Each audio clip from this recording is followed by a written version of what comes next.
Stávame si tak s Vladom spolu v bazéne. Pridá sa Lukáš a hovorí: rád by som požiadal Tinku o ruku tu na dovolenke a vás by som chcel požiadať o súhlas. Keď opadlo naše prvotné prekvapenie, Vlado dal Lukášovi krásnu odpoveď: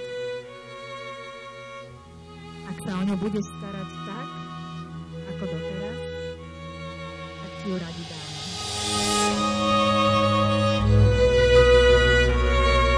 Milý náš Lukáško, dnes tu stojíš ako úspešný a my sme nesmierne radi, že si našiel ženu, s ktorou sa vieš smiať, rozprávať a rásť. Tinka, sme neskutočne radi, že sme si prišli vzájomne do životov. Si úžasná, citlivá, dobrá duša a vidíme, že Luky je s tebou šťastný a nemusí ti nič dokazovať.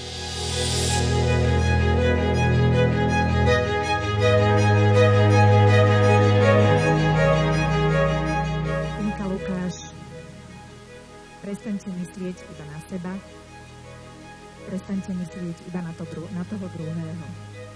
Keď myslíte iba na seba, tak je to sebecké.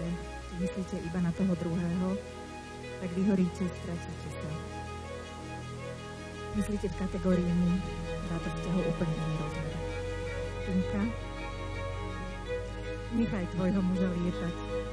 On sa ti vždy rád vráti. A Lukáš, počúvaj s porozumením, čo tvoja modrá žije. Táži se vás, ženichů, zda dobrovolně vstupujete do manželství se zde přítomnou nevěstou Martinou Karabovou. Ano. Táži se vás, nevěsto, zda dobrovolně vstupujete do manželství se zde přítomným ženichem Lukášem Bojkovským. Áno.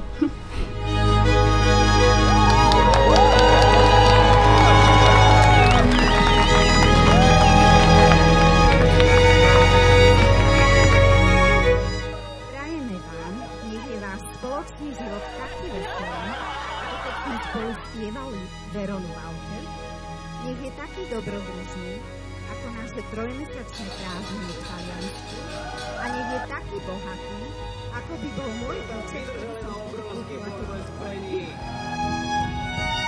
A pamätám si jeden moment, bolo to asi tak 4 rokovej vzťahu, kedy Tinka prestala hovorila Lukáša a som ničil sa na ňu. A vtedy si uvedomila, že vlastne ten vzťah prišiel z takého ja a on, a takého starší krásneho vieku.